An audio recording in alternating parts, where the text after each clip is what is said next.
Here we go. If I want to turn this globe into a flat map, I'm gonna have to cut it open.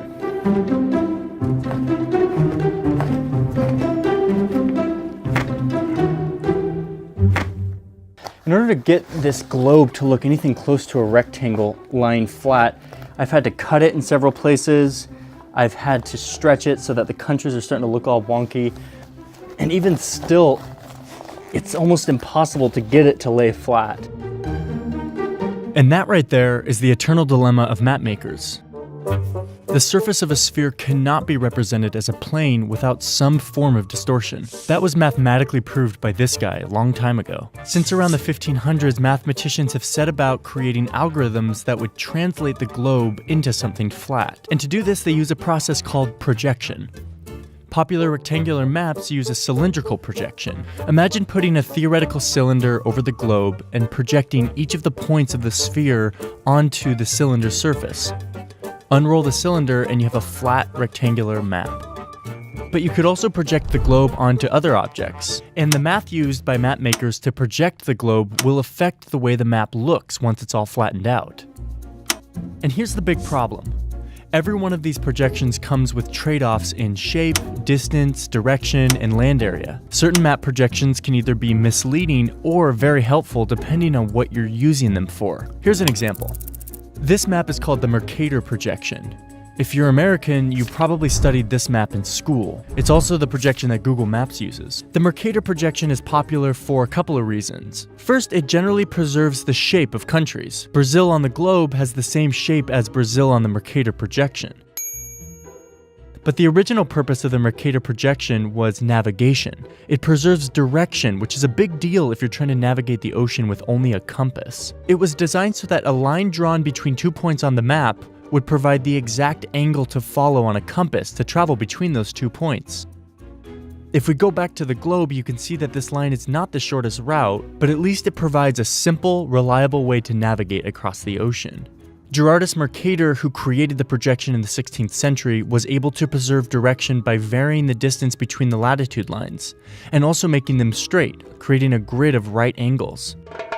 But that created some other problems. Where the Mercator fails is its representation of size. Look at the size of Africa as compared to Greenland. On the Mercator map, they look about the same size. But if you look at a globe for Greenland's true size, you'll see that it's way smaller than Africa.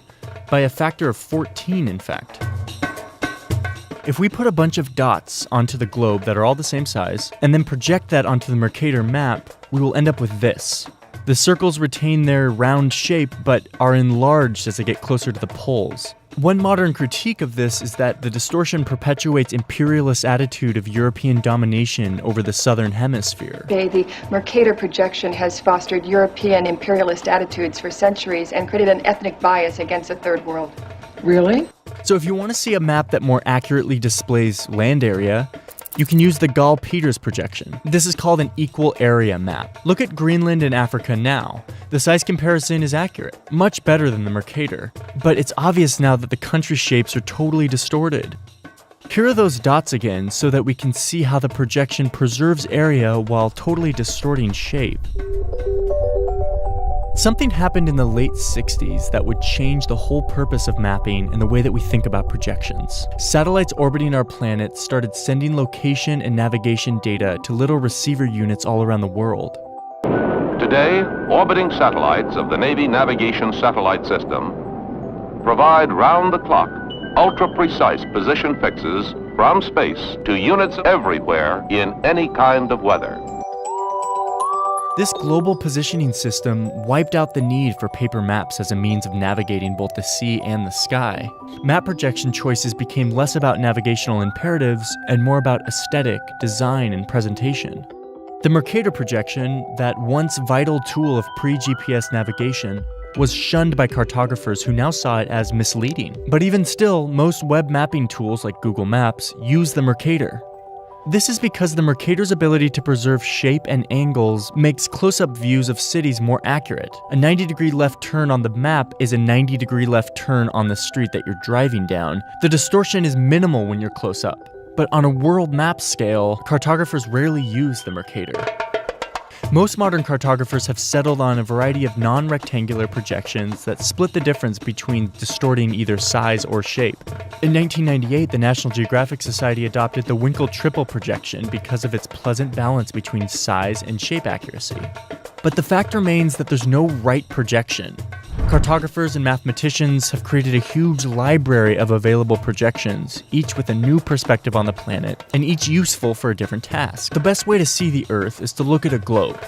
But as long as we use flat maps, we'll have to deal with the trade-offs of projections. And just remember, there's no right answer.